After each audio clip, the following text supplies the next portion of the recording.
You're so fabulous for checking in on Comic Spot all the time.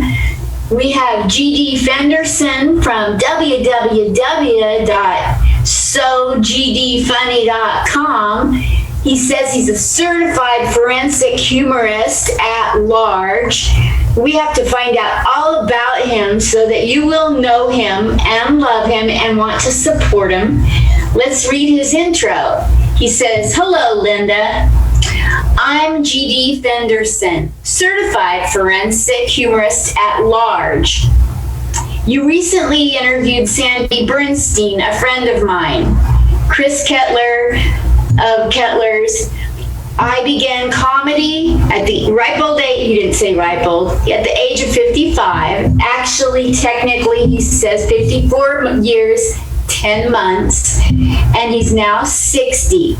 I'm a professional comedian, and my website is sogdfunny.com. My YouTube channel is GD Fenderson, certified forensic humorist. Let's get to know him. He's from Baltimore, Maryland. Has a website, So GD Funny, so he's gonna be funny. Let's find out all about his life. Welcome to Comic Spot, GD Fenderson. Woo! Hi. Hey, how's it going? Good. Much better than the last couple times I tried to get you on. Well, it's hard to even explain how all this stuff works now. It is. You have to think like a millennial, and that's hard to do when we're not millennials. No, but the problem, there's 14 different ways to solve it, and I just want one. We used to dial the phone. If you dialed the number wrong, you hung up. You started over. That's it. Oh, congratulations on. Now, what is it that you got? It's a podcast award. Yep. My hometown of Portland, Oregon hosts the Portland Comedy Festival at my home club where I started interviewing comedians. I did 29 or 39 interviews there, and then I came to Vegas. So if it wasn't for that club letting me interview people like you, I would never be up for podcast at the festival. So I entered my podcast, you pay the money and you tell them about your podcast. And I sent in the video of Sinbad. Maybe that had something to do with it.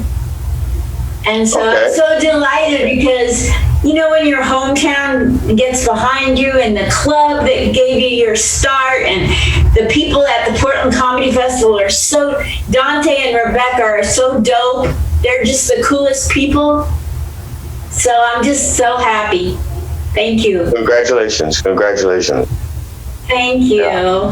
Yeah, it's so fun it's fun to get to know people who do comedy and get to open them up, and other people get to know you, and this has become my life. Well, I've seen an interview with Sandy. I'm sorry, if I start screaming or something, I have 2 cats here, one of which wakes up about now, and she wants to play, and I have a scar on my knee from a replacement surgery, and she takes her one claw and she sticks it in the scar. She doesn't have to see it. She does it straight through my pants, and she, just to get my attention, takes one claw and she digs into my leg. And my Lord. But that's just how she asks for attention. Oh my gosh. So GD, what does your shirt say? Okay, this one says, "We'll drink about it now, we'll laugh about it later." Time. Oh yes, tragedy plus time equals comedy. When I was in 9th grade, in my homeroom, my teacher, Mrs. Norris, showed us to kill the time in homeroom before classes started.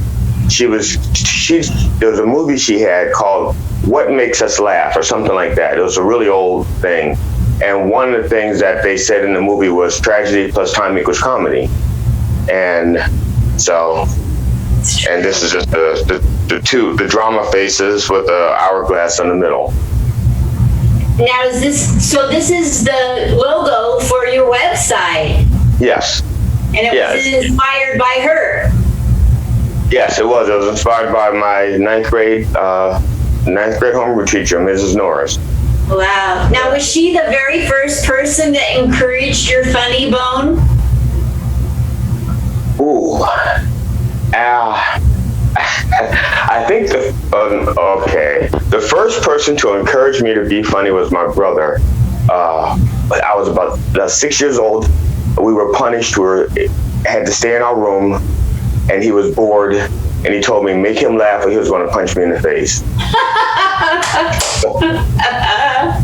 And so I started doing impressions because I didn't really know any jokes. I was only 6 years old. And so I did impressions and caricatures, and my brother laughed at those things. But usually, for the most part, I was only funny by accident. I was a very serious child. I didn't know how to be funny. I was only funny by accident because I took things so serious and so literally that if someone said, "Oh, you look blue," I thought something was wrong with my hue. I didn't understand, and so people was always making fun of me because I didn't get the joke, and I didn't get the joke until I was like much older. That probably makes you a better comedian because you understand how people don't get jokes. I never even made that connection. That since I understand what it means to not get the joke, that I try to break things down for people to get the joke. I never thought about that, but sometimes when I'm writing, I do think like that. I'll say, okay, I think this is funny, but how do I get other people to understand it as funny? Yeah. That's a very important filter to have. I don't have that filter. I need that filter because I've had people tell me that sometimes I've had jobs turn me down because they said I was too erudite in my humor, and that's because I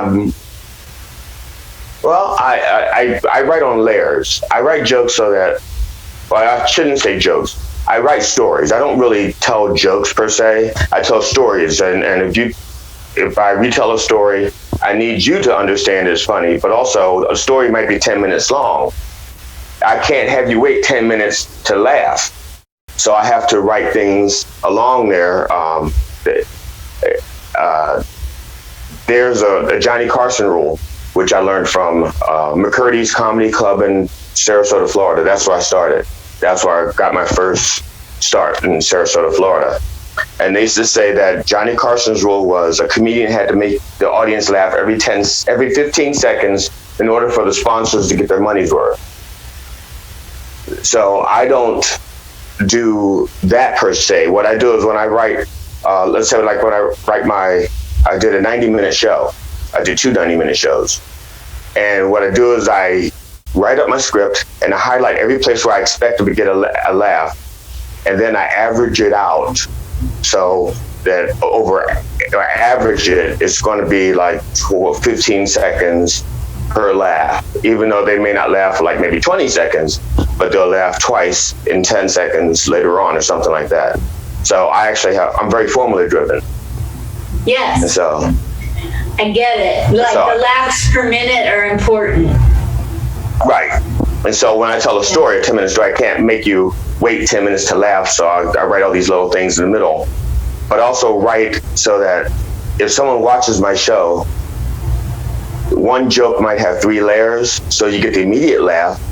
And then if you watch it again, you may go, oh, I get it. I see. Oh, and like that. Wow. And so, and my wife goes, well, my wife may occasionally say, nobody's going to get that. So yeah, 10% of the people are going to get it. Because I'm not afraid to tell a joke that only a few people get. And then maybe, let's say if there's 100 people in a room and 10 people get the joke and they laugh. A lot of people don't want to feel like they're not part of it, and they'll start laughing too. So you get this like slow roll of laughter, which is my favorite. My favorite is when the audience slowly gets it, and then finally everybody gets it, and everybody laughs. I love that. You know, that's the beautiful thing about comedy, GD, is it unites us. For the most part, it does. Yeah. For the most part. I've had places. Well, I've only been heckled twice, and both times they were in competitions, and both times they were by family members or friends of a competing comedian. Oh, that's dirty. Yeah, I know. So in 6 years of doing comedy, I've only been heckled twice. Wow. What's the worst heckle you ever received or heard somebody say? What's the worst you've heard at a club? Maybe not to you. How nasty have the heckles gotten? Well, I think one of the worst. Well, it wasn't directed to me. It was I was in North Carolina. I think it was called the Orange Peel. I think it's in Asheville, but it's called the Orange Peel. And I was one of 7 comedians, and I was actually in the middle. The first 3 comedians were white. The last 3 comedians were white. I was the only non-white on the show. So it's like a reverse Oreo. Yes, exactly. And all right. and so there was a lady there who was heckling she heckled the 3 white comedians before me. And when I got on stage, she just stared at me. And she didn't heckle me. And so I got to do my entire routine without being heckled. But I began to heckle her for not heckling me and not giving me equal treatment. And I wanted to be treated like the white comics, and I wanted her to heckle me like she heckled the white comics, but I couldn't get her to say anything. She was just nothing. And so I got to do my whole routine uninterrupted. And then when I was done, the next 3 white comics, she heckled. Wow. Oh my gosh. So that's probably but I think that's it. I mean, I'm not sure if I've had anything. I don't have anything negative that I think has happened to me on stage. My wife thinks I've had some negative things. I decided to do an entire show of improv, so to speak. I called it a bucket of bits. What it was, to be honest, I was getting bored, and I wanted a challenge. And so I had the audience throw just topics in a bucket. And I was just going to grab a topic from the bucket and do something from that. And I called it a bucket of bits. And the first 4 minutes, hilarious, absolutely great. And then the next one I looked at, and it was just a rambling statement. And my brain tried to make sense out of the rambling statement so I could put something together, and it threw me off. And what I should have done was made the rambling statement, and I know this now, I should have made the rambling statement the joke or whatever, instead of me trying to come up with something based on a rambling statement. And so that threw me off, but I got it back. Because a little kid in the audience had said something, not a kid, but a young guy. I'm sorry, I'm 60. Anybody under 30 as a kid said something. He just blurted something out. And when he blurted it out, it got me back on track, and I just went on and made fun of what he was saying. Yes. But my wife and 2 people in the audience, after I was over, looked at me and said, "You won't try that again, will you?" And I said, "Oh, yes, I will, because I've learned." It's like, they were thinking, "Oh, that was awful." And I'm thinking, no, that was a learning experience. I learned a lot from that. That's an interesting thing to do.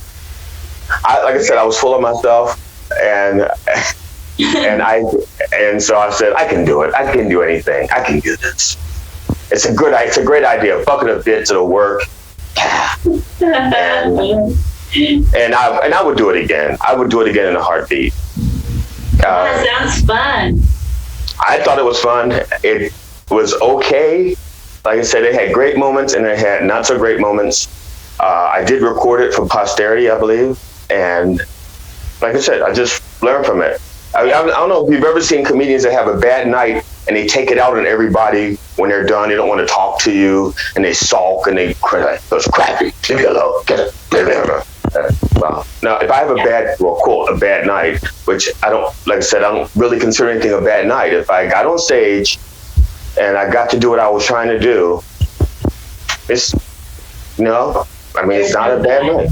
No, it's no bad night. You just learn from it, I love that. So tell me, you call yourself a certified forensic humorist at large. Yes.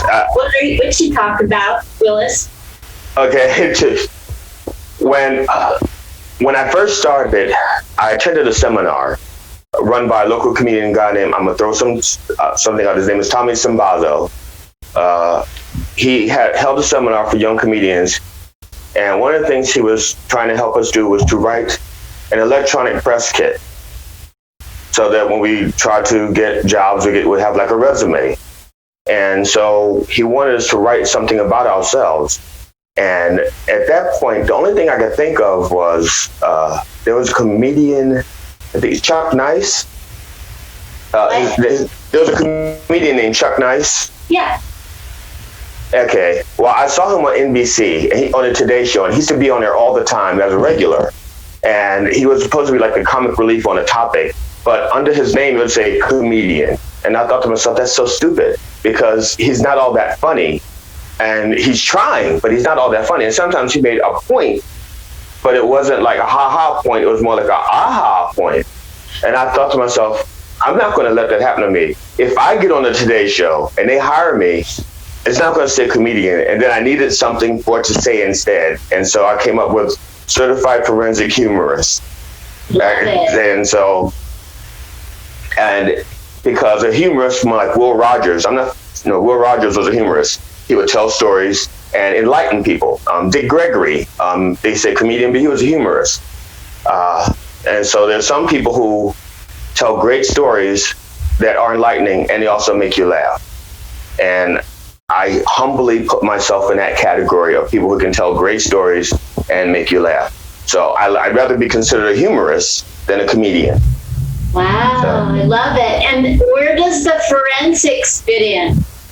Well, if you break down the words literally, like if you take the words certified forensic humorist, certified is another word for, if you use a thesaurus, certified is another word for genuine or genuinely. Forensic also can be translated into rhetorical or rhetoric. Okay. Not just, most people think of forensic like a forensic science, which like a deep cut in science. And of course, humorous, funny person. And so that's... When I heard forensics, humorist, I thought you do comedy about dead things. I do that too. Mostly my career, but...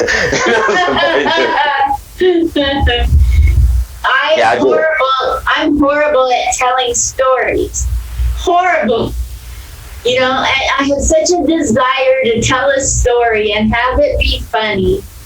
But a lot of my stories come from a lot of pain, and then people love me instantly. They just love me, and they don't want to imagine me going through anything horrible, so they refuse to laugh.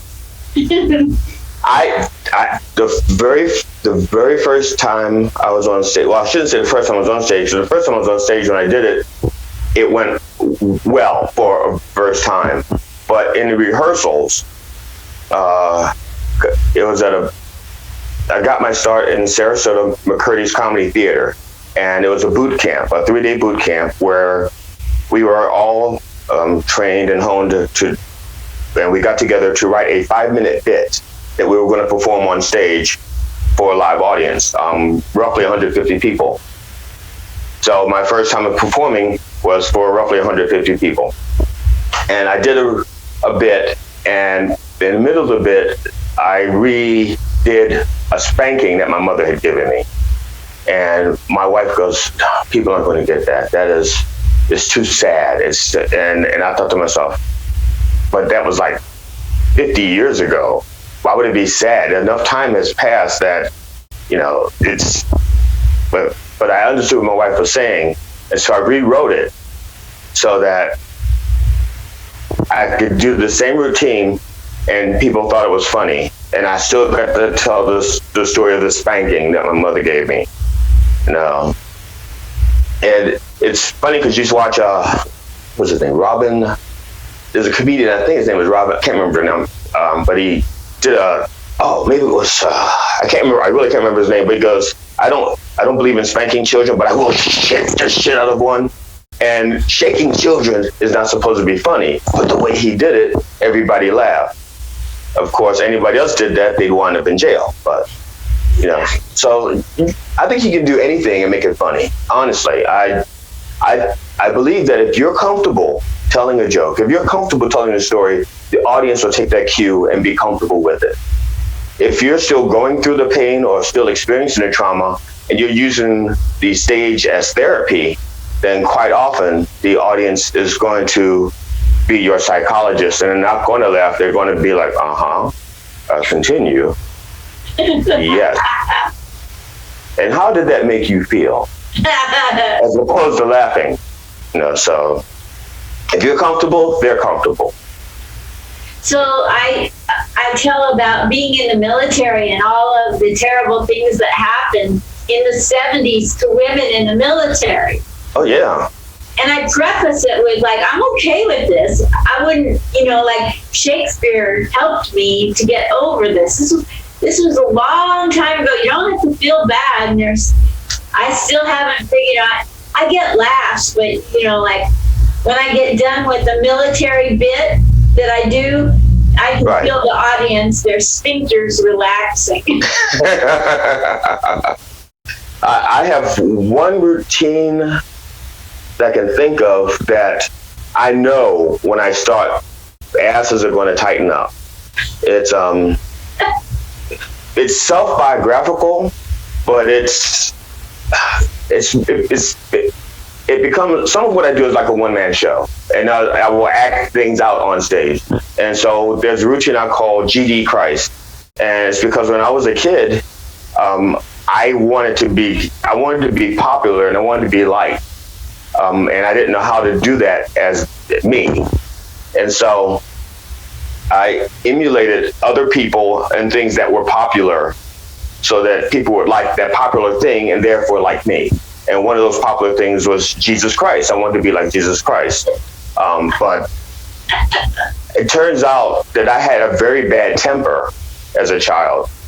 And so I would not have made a good Christ, but I do the story and I start myself off from the cross and I put my hands out and I drop my head. And I've already said that I'm GD Christ and I do this and audiences go, ooh, he's going to hell. I thought I'd be a really good Christ until the end.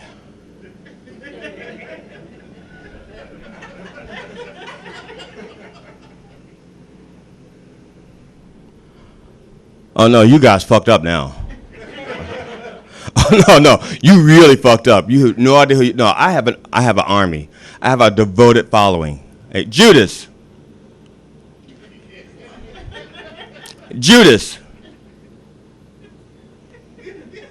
He what? For how much? 30 pieces of silver, Judas? You kiss me for 30 pieces of silver? How about I give you 50 pieces and you just blow me? What? Don't tell me to... Screw you. Don't tell me to be meek. I know what I said. I was there. I was at that wedding. I was tore up. They kept bringing me water, and every time they bring me a glass of water, bam, another cup of wine. And then I start the routine, and I do it in the first person, and I talk to imaginary people that are out there, and you don't hear them, but you know what they said by my response to them. So it's like listening to a one-sided phone call, whereas you're trying to guess what the other person is saying only by listening to one end of the phone call. So I do have a few bits that are like that, where the audience is like, okay, I know what that other person must have said. But it also gives you a good chance to misdirect, because you can say something and they'll go, I know what that person must have said. And then you come up with something different. And they're like, oh, I went someplace dirty. Oh, no. So, I like that.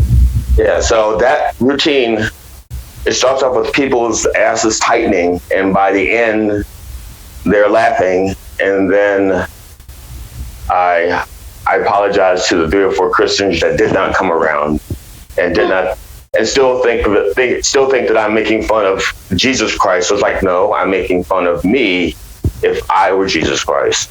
And so some people don't, but most people, according to my survey, 93.4% of all people get that routine. What is the bit or the joke or the story you do that really doesn't get a lot of traction, but you just love saying it? Because every comic has that one, I'm going to stick it to these people whether they like it or not. One of my favorites, and I don't do it now because it's dated, and when I did do it, it was only around football season. And it was basically, again, it's an elongated bit, but one joke, as a matter of fact, I got it by accident. But the joke is, let me see, here you go. See, it's not going to make sense to anyone unless they know football. And you have to understand. Football. Okay, you know who Eli Manning is from the Giants. Okay. Yeah. He only had 2 really great games, and both of them were Super Bowl games. They were against the Patriots. And both of those passes were passes that the guy should not have caught.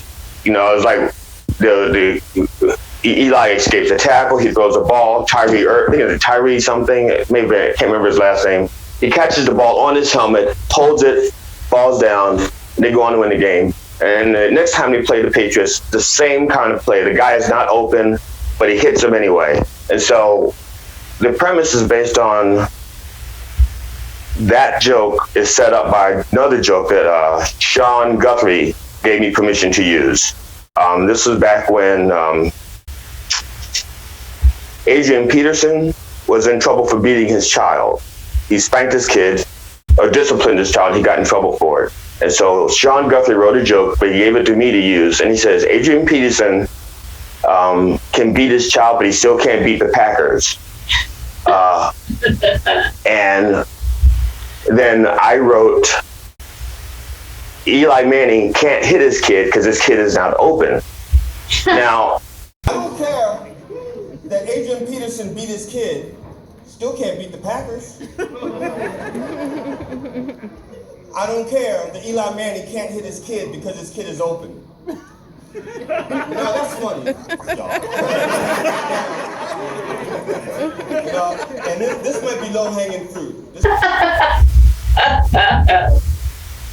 And the last, I can't remember the last time I told it on stage. I mean, like I don't do it often, especially now that it's dated. And the further away you get from the moment of Eli Manning being a popular quarterback, for those 2 plays, no one's going to remember it. But I always throw 1 or 2 of those in every show. I love it. It's just, because I'm not afraid to not get a laugh. And sometimes you have to do something for yourself. Yes. I'm going to turn off the AC just a sec. Oh, sure. So I always wondered why, when people are doing football jokes about a quarterback throwing, going long, throwing, pass, why they don't do a Hail Mary joke, a double entendre, like, They probably do. They probably do.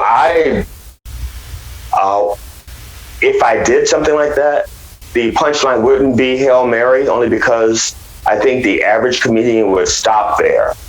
That's the other thing. I think most comedians, when they find a line, like they get a laugh, they stop and they don't pursue it and go deeper. And I think that's where the forensic humorist comes in, because I'm not going to stop there. I'm going to dig deeper and find something else to laugh about and something else to laugh about until there's almost nothing left except for maybe the molecules of the joke. And then you have to be a physicist to understand it at that point.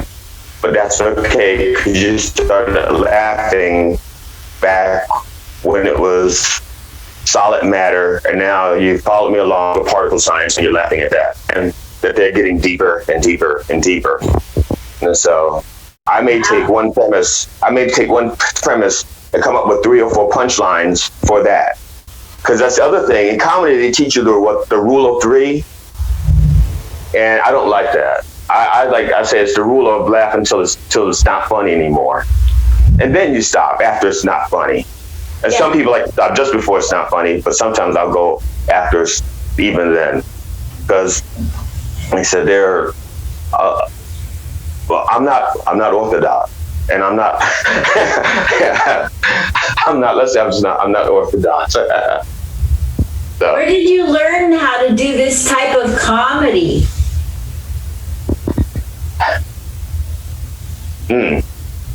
It's a friend of mine says that I'm not actually doing comedy, I'm actually doing myself, and you're just in on it. So I'm not necessarily doing comedy. People at my job think I'm trying material out on them all the time. They say, "Oh, you're trying out a joke." It's like, no, that's literally just who I am. I have a philosophical bent, and my philosophy is that I want to make the world a better place. I want to leave the world better than I found it.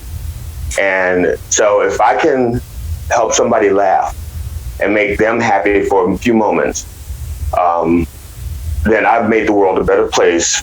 I've left this place, that spot, that moment better than I found it. And so that, I guess what started off as me seeking approval as a child through humor and escaping pain through humor, and diffusing situations through humor, because there was a lot of physical violence in my home when I was a child. And so sometimes to try to diffuse things, I would use humor. Yes. So it went from being a defense mechanism, and after all these years, it's just a part of who I am. So I don't know that if I don't know if somebody put me on a couch and went deep, if they find that insecure kid again, or if this is who I am, that the humor is so deep ingrained in me that it's there. Yes. Yeah.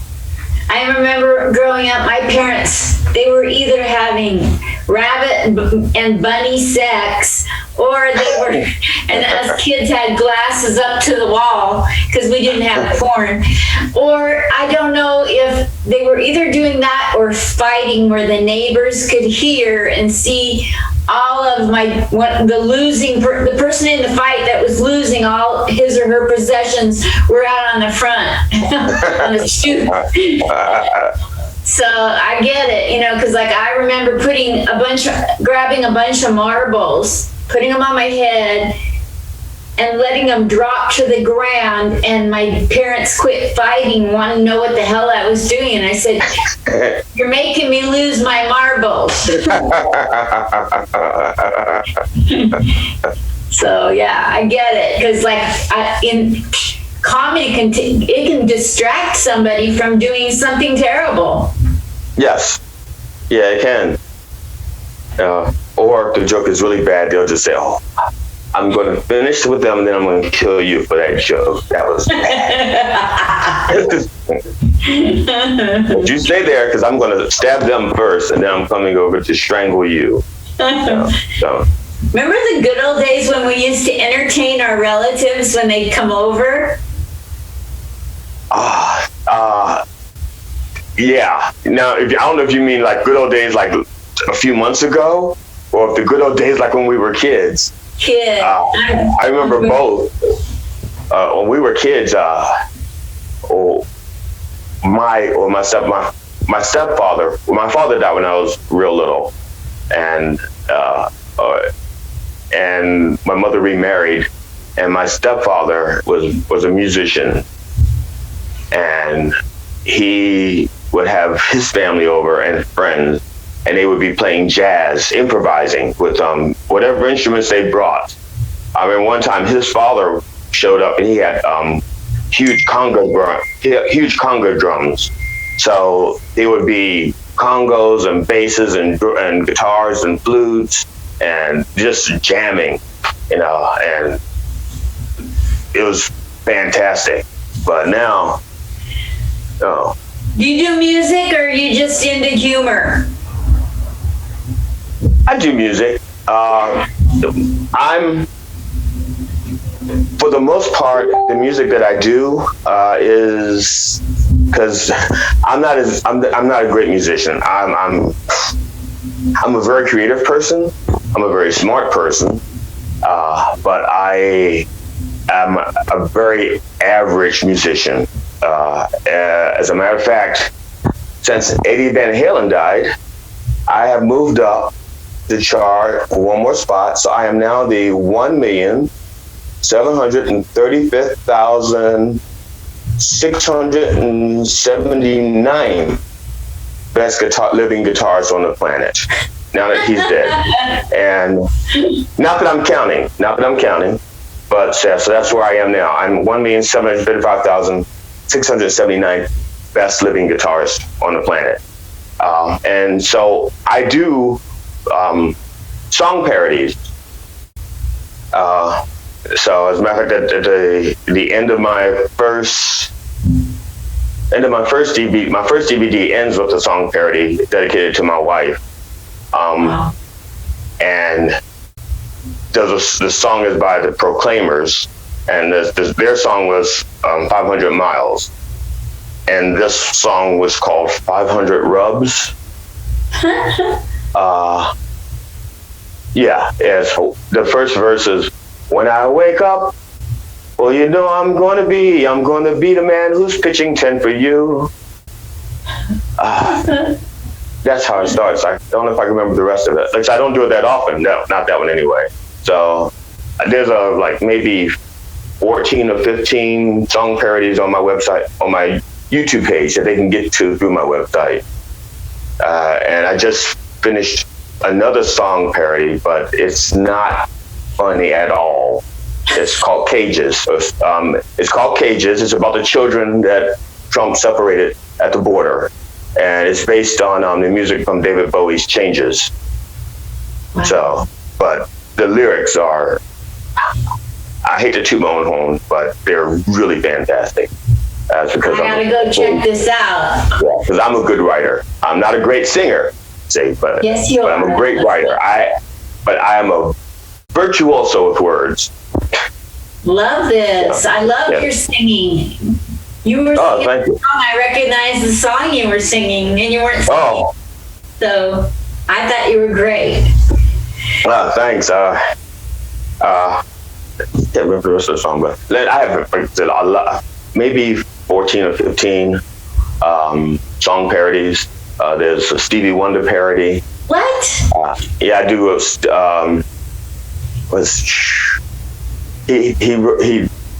He wrote a song called "Just Enough for the City," and my rendition is about a man who meets a woman in the city, and he likes her. He thinks she's attractive, and he wants her to like him back. So when he's talking to her, he lies a little bit just to make himself sound better. And so it's called "Just Enough Because She's Pretty," because he's just lying just enough because she's pretty. And that's so.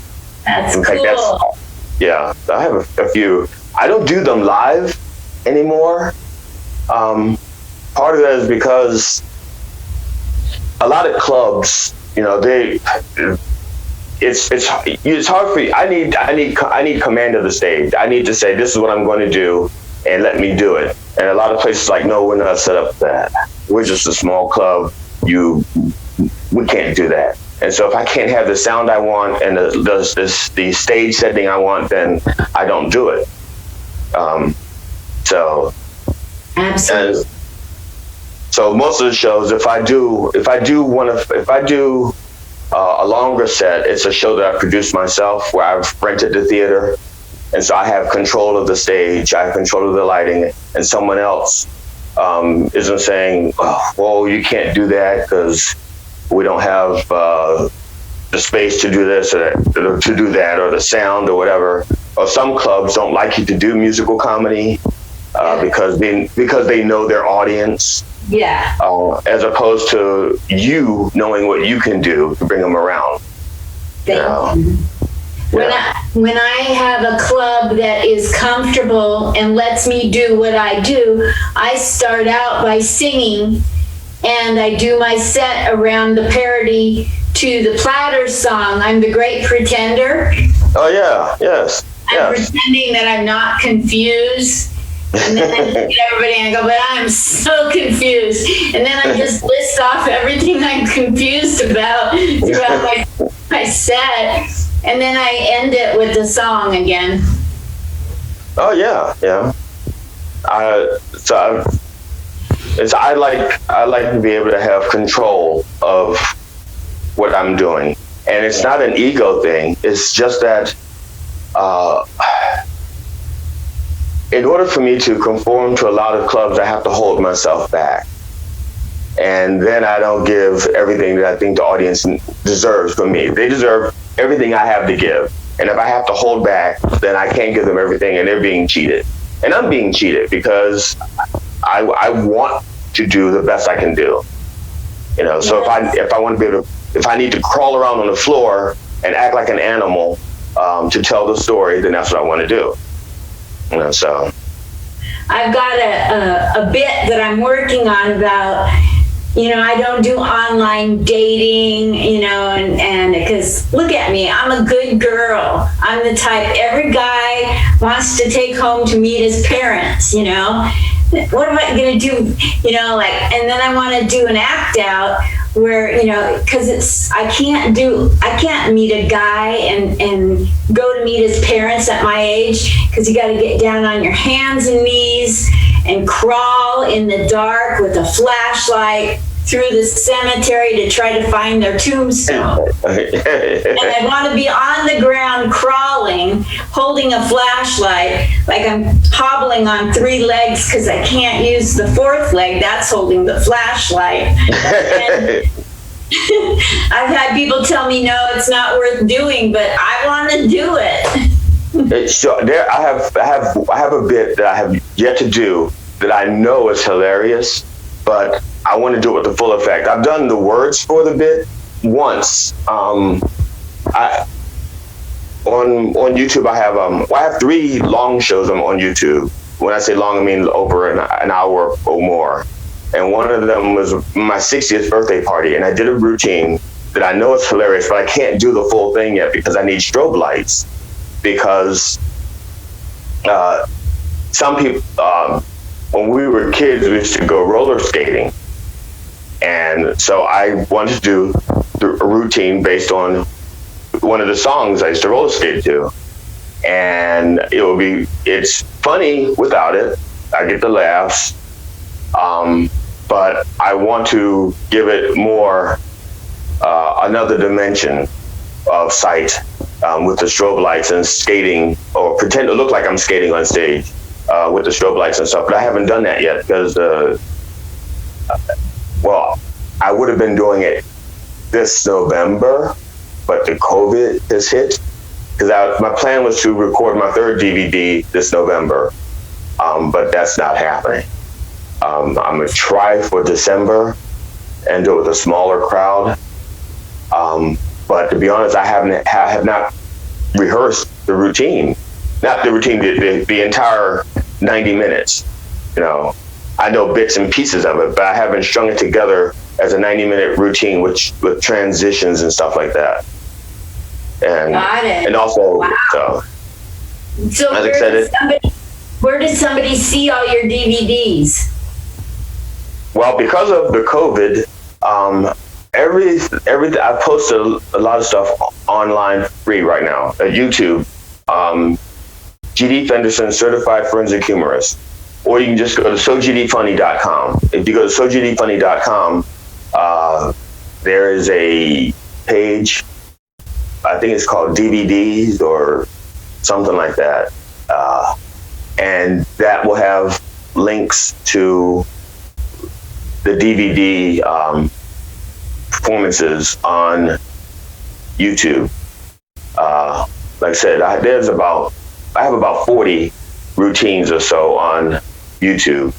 I'm not afraid of people stealing my stuff, because if they do, they're stealing good stuff. And I've already had people steal stuff of mine, and my wife recognizes it right away. My wife goes, "They stole that," and I'm like, I don't know. I mean, two people could come up with that, and they'll go like, "Oh no, they definitely stole it," because nobody comes up with that. No, that's me. They stole it. But I want people to enjoy it, and also, to be honest, I started doing comedy at 55 or 54 in 10 months. It takes a while to be famous. What, 10, 15, 20 years? I don't have that. By the time I'm famous, I'll be dead. And which means by the time the people see what I can do, I won't be around to know that they see it. So even though, and I'm not going to get any better. I'm not going to get funnier.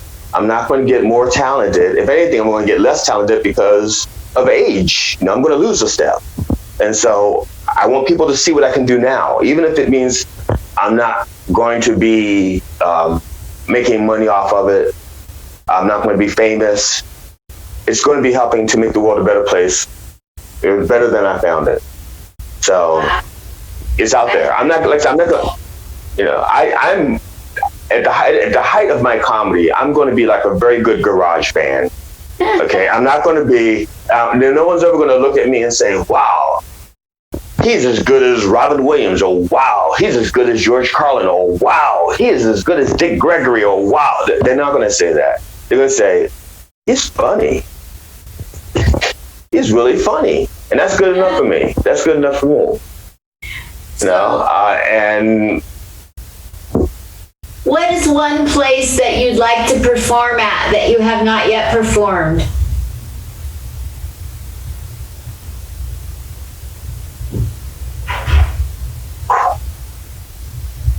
I would love to perform. So I tell you, this is going to sound strange, but there's a high school in Iowa, Pleasant Valley High School. They have, in Des Moines, their auditorium is super fucking fantastic. I mean, they have state-of-the-art sound, state-of-the-art video, state-of-the-art everything. It is phenomenal. I think they spent, this is a high school. I think they spent like $14 million on their auditorium. Oh my Lord. Yes, I would love to perform there. I would love to do a show there. And I'm not too far from, I could do it. I could have done it at any time. I could have rented it and did it and probably packed all of 14 people in there. Because I have friends in Iowa, and those would be the 14 people that would come see me. And maybe they could get 14 of their friends to go, okay, 28 people. But I think the auditorium holds like 300 people. And so, but it's phenomenal, and I would love to perform there. And like I said, I can. And my wife says, "Go for it, rent it." And I would just be heartbroken if I rented it out and only 14 people showed up. I have a 20-person minimum, and if I can't get 20 out of a 200, I think I'm not sure how many, it's a huge place. It's beautiful. I would love to play there, even more so than like any auditorium or something like that. Because I like that place. I like it a lot. If you go rent that place, I will help you promote the heebie-jeebies out of it, because I know people in Des Moines, Iowa. Well, in that case, we have a date. Des Moines, I will be coming there in 2021. I don't know when in 2021, but it'll be during the summer, because I drive everywhere I go. I don't fly anywhere. I'm too much of a control freak, and this way I get to take whatever I want. I don't want to have to explain my props to somebody at TSA. Say, no, that's not for me. It's for the audience. It's for comedy. No, really, I don't use that. It's for comedy. Could you please put that back? No, don't look at me like that. It's for comedy. See, if it's in my car, I don't have to worry about it. Unless a cop pulls me over and says, "You mind if I search your vehicle?" I go, "Yes, I do." I don't want you to like, oh, what do you have in it you want me to see? It's comedy. Okay, yeah, we've heard that before. Oh, yeah. So, but that's why I drive. So if I want to take this with me, I can take my bass. I don't know where to hold it so you can see it. Oh, can you see it? Wow, it's a Fender. Yes. Oh no, I'm sorry. No, it's a Yamaha, but it's a Fender copy. It's a copy of a Fender Jazz Precision bass, I think, but it's made by Yamaha. It's beautiful. I don't buy Fender because my last name was Fenderson, and people kept expecting me to do that. And I was not going to do what they expected me to do, so I was not going to buy Fenders. So I don't have any Fender guitars. I have like 6 guitars, none of them are Fenders. I love specifically. No. So we covered the fact that you started when you were 54. Your website is sogdfunny.com. Your YouTube is GD Fenderson Certified Humorist, right? Yeah, Certified Forensic Humorist, yeah. Certified Forensic. What's your name on Facebook and Twitter and Instagram? On Facebook, I'm GD Fenderson. And on Twitter, it's GD Funny.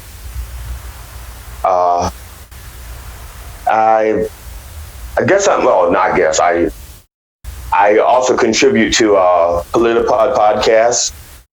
So they do political satire every 2 weeks. So I'm a contributor to them. Wow. Under the auspices of Matt Nisanoff. It's Nisanoff, but when I write, I will write nice enough. But it's Nisanoff. There's some really talented people on that with that podcast. Really talented. I don't want to say I had to step up my game because I usually bring my A game, but it allowed me to bring another dimension of my game with them. And I also write commentary for What's the Story magazine, which is out of Reno, Nevada. What's the name of that magazine? Political comment. Oh, What's the Story? What's the Story magazine? LaRue Press, and that's Janice Hermson is the CEO. I contribute with political commentary with a little bit of my humor, and also write for the Epic Radio Show out of Cleveland. And I write for their blog. I do the blogs for them. And each one has different skill sets that I get to exercise. Because the Politipod, I'm probably writing two sketches for each show every 2 weeks. And, and it's got to be like up to 4 minutes or something like that, and pertinent. And if it's not funny, Matt will let me know. And it also has to be topical. Because you can do, I shouldn't say topical, but relevant. It needs to be relevant. So it's not like I can do Nixon jokes unless I can make it relevant to today. But with the Epic Radio Show, it's a blog, so I can go back. The premise of the blog, my blogging, is that I'm an old guy trying to teach young people what it's like to be young, even though it's been so long that I've been, because basically we all have the same drama in our lives. It's just a different background. When we were kids, I don't know how old you are, and I'm not going to ask, but when I was younger, when I was growing up in the 60s, we had to be in the house by the time the street lights came on. We played outside, but now, I guess maybe 20, 30 years later, instead of kids playing outside, they're playing inside, and they have to be, off the computer by the time they used up all their gigs. I don't know, but they have, it's the same drama, just a different background, and it's going to change. Like now, people interacting with Zoom and stuff like that. It's, like I said, but it's the same drama, just a different backdrop. And so I try to help young people get through being young and stupid, because I am so much older and so much wiser now. If I knew what I knew when I was 30 now, if I knew now, no, wait a minute. If I knew how to say what I was trying to say, I could, well, anyway, the point is, I write for the Epic Radio Show. And I write better than I talk. So what would you like to say to people, because we've been on here almost an hour, what would you like to say to wrap up? You get to have 5 minutes to speak to people that are listening now or in the future. Oh, okay. Well, check me out. Like I said, SoJittyFunny.com. Check me out before I die. I'm 60 years old. I'll be 61 in a month. You know, I'm not getting younger. I'm not going to get any better looking. This is as good looking as I get. So people who are like waiting for me to like, well, I'll go see him when he's better looking. It's not going to happen. I'll see him when he's funnier. It's not going to happen. But you should see me before I die, because I will think that my appearances will be not as good. And check out my website. You get to see what my urn is going to look. Actually, you've seen my urn, right? You probably didn't realize that was my urn. I didn't. Yeah, that's my urn. That's where I'm going to be buried in. Well, not buried, but that's my final resting place. I've used that in a few comedy shows as well. I've done a few bits about my own death. I've done my own funeral.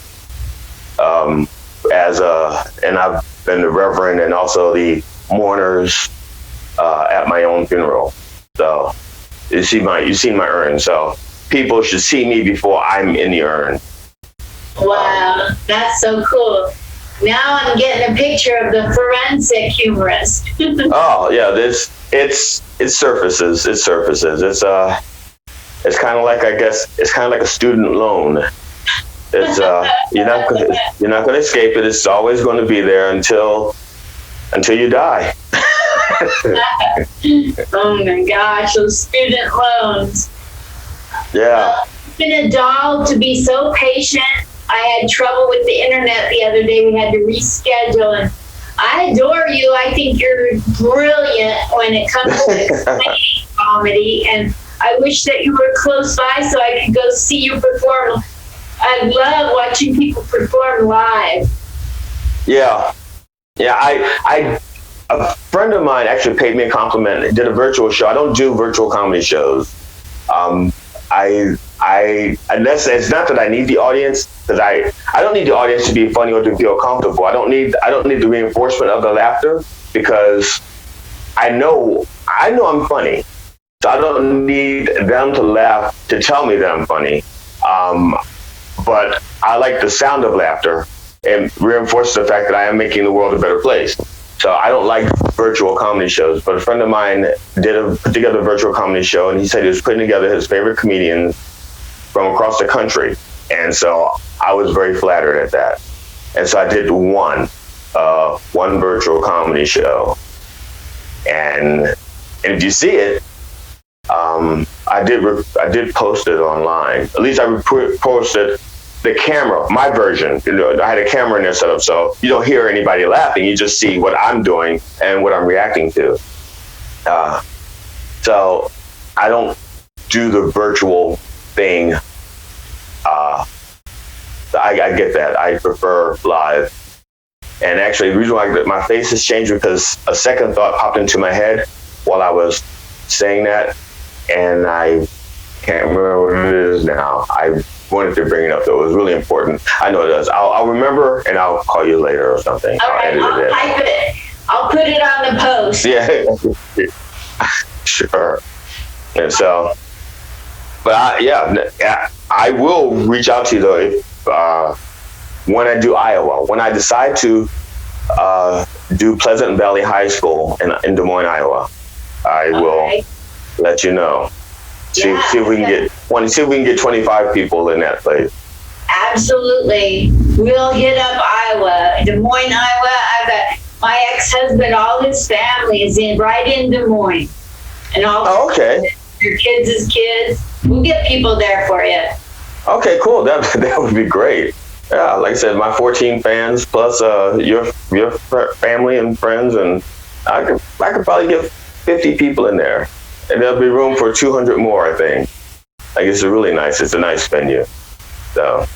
Iowa needs comedy. Are you kidding me? You know. Well, they have some really fine comedians out there. I've met a few of them. I got to work with a few of them. None of them are as funny as I am. They shouldn't get their hopes up. You guys aren't as good as me. Don't worry about it. But you're getting there. You'll work on it. You'll get better. You're young. You have time. If you have time to get better, don't try to get as good as I am in 30 years. It's not going to happen. It takes years to get this good. I love talking comedy with you. You've taught me so much, and everybody that's watching this, share this because he's given some really good nuggets of information about comedy in here. Plus, you can get behind him and help his career while he's still alive. Yes, because it does me no good once I'm dead. My wife would benefit, except the fact that she asked me not to die first. So that means she won't even be around, because if they tell me I have 6 months to live, then my wife has 4.5. It's just keeping a promise. That's all. There it is. So yeah, you have to enjoy me while I'm alive, and before because looking at the videotapes, you're gonna say, "Oh, I wish," or even worse, you want to enjoy me before I become so old that I don't even know I'm watching myself on tape, and I'm like, "Oh, that boy, that's a funny young man. Good God Almighty, he's funny. What's his name? What's his name again? G.D. Fenderson. I know G.D. Fenderson. I think I went to school with a G.D. Fenderson. But he's funny. God, honey, I think I threw up my pants again. Damn it. Yeah, I think somebody peed my pants. That guy's fucking funny. He's funny. He's so you gotta see me. funny. Yes, you have to see me before I'm either too old to appreciate me or before I'm too dead for you to appreciate me. So check me out right there. You can read, right? You guys can read right there. It says right there, GD Fenderson, www.sogdfunny.com. So. Love it. Thank you so much for the marvelous interview, GD. GD Fenderson. Thank you so much. Yeah, get him. Thank you, Linda. I appreciate the time. Anytime you want to come back, anytime you want to come back on, every month you can come back on and plug something you're doing. That'd be great. Or I get well, you've heard of Jeffrey Toobin, right? I'm just Some people would like to plug it. I think that's what got him in trouble. He was trying to plug something on Zoom. I think that's what got him in trouble in the first place, in the first hand. So, thank you so much. Thank you. And again, congratulations. Thank you so much. I appreciate it, GD. You guys, GD Fenderson, SoGDfunny.com. All his places are right from there. See you later. All right, take care. Bye. Bye now.